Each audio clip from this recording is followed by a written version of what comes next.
All right, here with his take. I admit it publicly. He's a friend of mine. We don't agree a lot on politics. It's ESPN host. He's a rock star.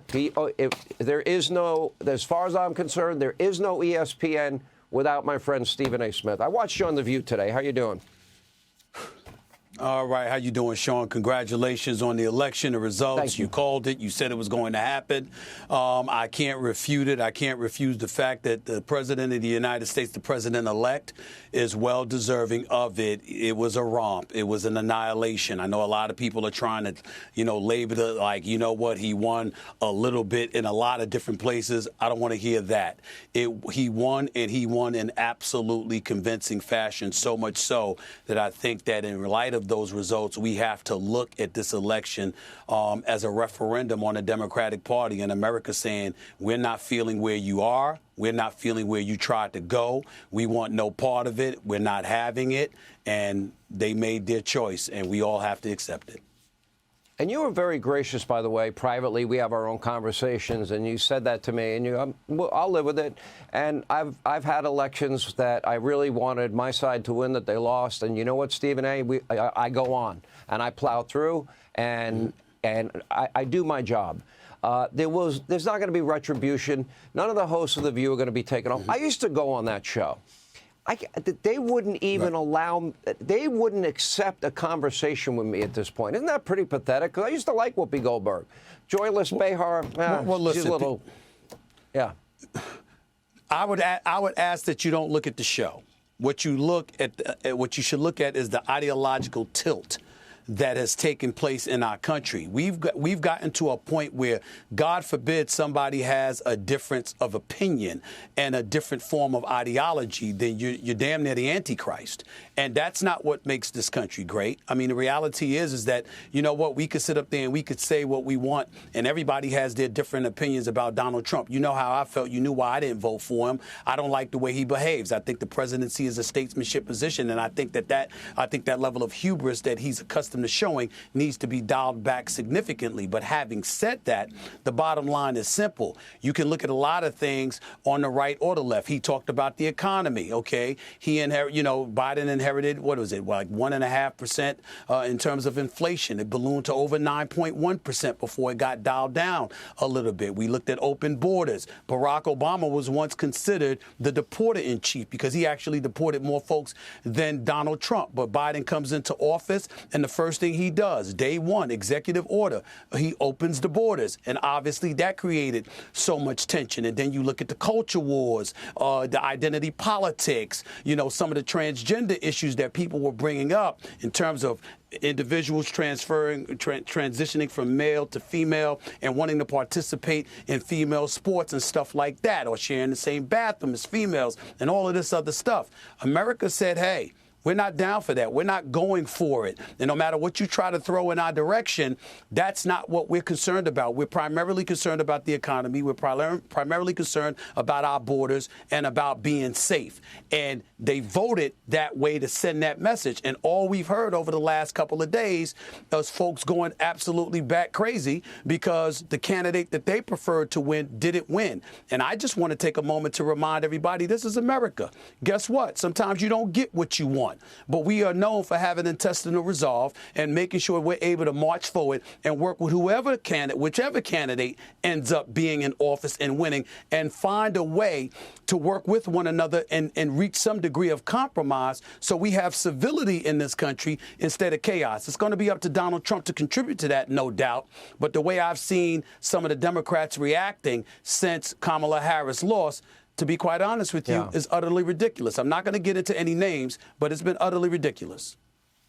One thing, when I'm on your show, I do all the talking. When you're on my show, I let you do all the talking. We kind of have this unspoken agreement because but together when we have conversations, they're really thoughtful conversations. They're real. We keep it real. Okay. You always tell me to stay in my lane politics. I tell you to stay in your lane sports. But you're making a lot of sense tonight, and they would be wise to listen to you.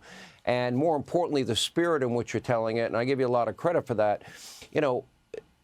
Here's where I see it, and tell me what you agree or disagree with. They could not run on one thing that they could point to where we were better off than we were 4 years ago. One major thing that improved the lives of the American people. The campaign ended with, you're a racist, you're a Nazi, you're a fascist, a misogynist. Even Barack Obama and Stacey Abrams calling African-American men misogynists and sexist. Stacey Abrams says they're racist. And a lot of what they said was just flat-out lies. Kamala told us for 3 years the border was secure. It was not. Everybody knew it wasn't. She said for 3 years that inflation was transitory and denied that we had an inflation problem. She also lied during the campaign, her final argument. She told American women, she told them that Donald Trump's going to sign a national abortion ban. That was a lie. She said Donald Trump will limit your access to contraception. That was a lie. She said that he would ban IVF. That was a lie. She tried to scare seniors and say that he's going to take away your Social Security and Medicare. He promised he would not do it. Benefits went up in his first term when he was president. So analyze that strategy. You can't run on what you did or what you succeeded at. So you're going to go to the lowest level, tell lies, and call people Nazis and fascists. Not a good strategy, Stephen A. Not nice either. Well, I'm not going to deny that it's not the greatest strategy. I don't know if you're entirely, completely accurate in everything that you're saying, because I can think of lies that the other side as well. But I will say this to you. If you're Kamala Harris, what you could have done is lean on the reports that the economy was actually getting better and it actually is in a good place compared to where it was. You could have acknowledged that, guess what? True. I was a bit wrong in a position. I was a bit wrong in the position that I took on the border. And obviously, it's not about flip-flopping. It's about me correcting the error of my ways. She didn't do that. But in the end, I will tell you, I'll do you a favor and tell you where the biggest crime came about from the Democratic Party. You had a situation with Biden, who promised to be a transitional president. He labeled himself a stopgap, somebody that was going to come in there, sort of calm the waters, and then move out the way for a young blood to come into the fray, and new blood rather to come into the fray and be the next president of the United States. There was supposed to be a red wave in the midterms. It didn't happen. What does he do? He's the incumbent. He gets comfortable and says, I'm not going anywhere. And that threw everything up in flux. So suddenly he's debilitated a bit.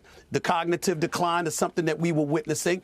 People were noticing it but didn't want to speak about it. You let him go on stage and get embarrassed June 27th. 3.5 weeks later, you elevate her. She never went through a primary or anything like that, which raised question marks. And then what do you do from there on, Sean? You obviously they felt they needed to do whatever they could to get votes. This is what they were doing, and it didn't work. It didn't work, and that's what you have to applaud. The American people have spoken. They said, we're not going for that. We're looking at policies. We're not going for all of that.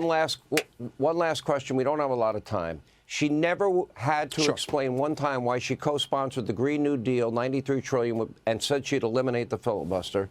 She never had to explain her position on gun mandatory buyback. She never had to explain why she said the rioters in 2020, 574 of them, won't stop, shouldn't stop, and she won't stop supporting them. She never had to explain.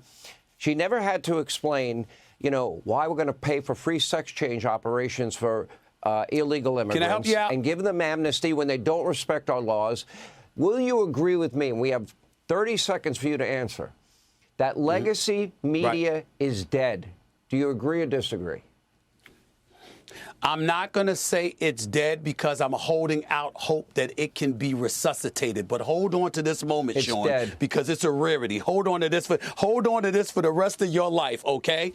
I am going to agree with you from the standpoint that what was done was inexcusable because it was favoritism in the media, and it had no place in it for a presidential election. You got to call balls and strikes, and that's not what people on both sides are doing, but especially the left over the last couple of days. They ain't calling balls and strikes, and they're wrong. You're right, and it's your day. Enjoy it. It's a rare moment, but you got it.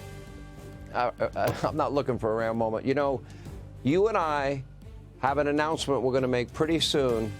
I think it'll shock people. Fair enough? Could I tease it that way? Oh, Lord.